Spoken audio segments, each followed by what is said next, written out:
کشتی عمر رواں کے ناخدا یار نہیں، کشتی عمر رواں کے ناخدا یار نہیں، ہیں تو کشتی میں مگر ہاتھ میں پتوار نہیں۔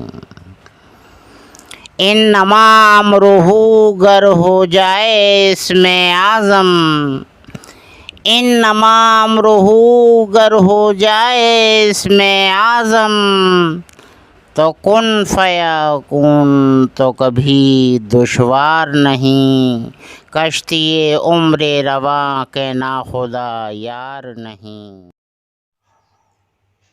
نحمده ونصلي على رسوله الكريم، اما بعد، اعوذ باللہ من الشیطان الرجیم، بسم اللہ الرحمن الرحیم۔ والعصر ان الانسان لفی خسر الا الذین آمنوا وعملوا الصالحات وتواصوا بالحق وتواصوا بالصبر۔ اللہ تعالیٰ فرما رہا ہے قسم زمانے کی کہ انسان خسارے میں ہے، گھاٹے میں ہے، ٹوٹے میں ہے، نقصان میں ہے، بہت زبردست خسارے میں ہے۔ کیوں کہ جب تک کہ وہ ایمان نہ لائے۔ ان الذین آمنوا وعملوا الصالحات، بے شک وہ لوگ جو ایمان لائے اور اعمال صالحہ کیے اور حق کی ہی دعوت دی، حق پر چلے اور صبر کی ہی تلقین کی اور صبر ہی کیا، تو لہذا ہے یہ کہ ان کے لیے فلاح ہے۔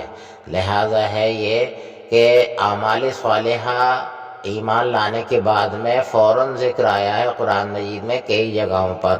لہذا یہ ہے کہ ہمیں اپنے ماں باپ، بہن بھائی اور اپنی بیوی بچوں کے ساتھ میں اور پڑوسیوں کے ساتھ میں، خواہ غیر مسلم ہی کیوں نہ ہوں وہ پڑوسی، لہذا یہ ہے کہ ہمیں ان کے ساتھ میں بہتر اعمال کرنے ہیں۔ لہذا یہ ہے کہ اپنے حق حقوق ادا کرنے ہیں جس لائق بھی ہم ہیں۔ یہ نہیں کہ ہم بہت بڑے دولت مند ہوں تبھی کر پائیں گے، ہاتھ پیروں سے کر سکتے ہیں، زبان سے بھلائی کر سکتے ہیں۔ لہذا ہے یہ کہ ہم کسی کے خسارے کی طرف نہ دوڑیں، بلکہ خسارے سے خود بھی بچیں، اوروں کو بھی بچائیں، اور یہاں تک کہ اعمال صالحہ کریں، اور بہتر اعمال کرنے کے ساتھ ساتھ یہاں یہ دیکھ لیجئے گا کہ ان الذین آمنوا وعملوا الصالحات اولئک هم خیر البریہ، کہ وہ خیر کی جانب بری کر دیے جائیں گے جو بے شک ایمان لائے اور اعمال صالحہ کیے۔ تو خیر البریہ جزاؤہم، رب کی جانب سے جزا ہوگی، جزاؤہم عند ربہم جنات عدن تجری من تحتہا الانہار، کہ وہ ان کو جنت ملے گی، جنات عدن تجری من تحتہا الانہار، کے درخت ہوں گے، باغات ہوں گے اور نیچے نہریں بہتی ہوں گی۔ لہذا ہے یہ کہ جنات عدن تجری من تحتہا الانہار خالدین فیہا ابدا، کہ فیہا ابدا یعنی ہمیشہ ہمیشہ والی زندگی جو اللہ نے اپنے لیے رکھی ہے، کہ نہ اللہ کو موت آنی ہے، نہ ان نیکوکاروں کو موت آئے گی، برابر کی زندگی ملے گی، اور زندگی کے برابر کا بھی کوئی حق نہیں بلکہ ہمیشہ ہمیشہ والی زندگی۔ یعنی کہ اب یہ غور کر لیجئے گا، رضی اللہ عنہم ورضوا عنہ، کہ لہٰذا یہ ہے کہ اللہ ان سے راضی ہوگا، اور ان کے بہتر اعمال کی وجہ سے ان کو اللہ تعالیٰ ایسے انعامات دے گا جو کسی آنکھ نے نہیں دیکھا، نہ کسی عالم نے پڑھا ہے، کہ بڑے سے بڑا عالم نہیں پڑھ پایا ہے اور بڑے سے بڑا ولی نہیں دیکھ پایا ہے۔ ایسے انعامات اللہ تعالیٰ ان کو جنت میں دے گا کہ وہ اللہ سے راضی ہوں گے، رضی اللہ عنہم ورضوا عنہ، کہ اللہ سے وہ راضی ہوں گے، اللہ ان سے راضی اور وہ اللہ سے راضی۔ ذالک لمن خشی ربہ، کہ جو اپنے رب کا خوف رکھتے ہوں گے۔ تو لہٰذا یہ ہے کہ خوف بھی لازم ہو گیا اور اعمال صالحہ بھی ہم پر لازم ہو گئے، یہ دو چیزیں لازم ہو گئیں، اور آج کے دور میں دیکھا جائے تو نہ خوف باقی رہا ہے اور نہ ہی اعمال صالحہ باقی رہے ہیں۔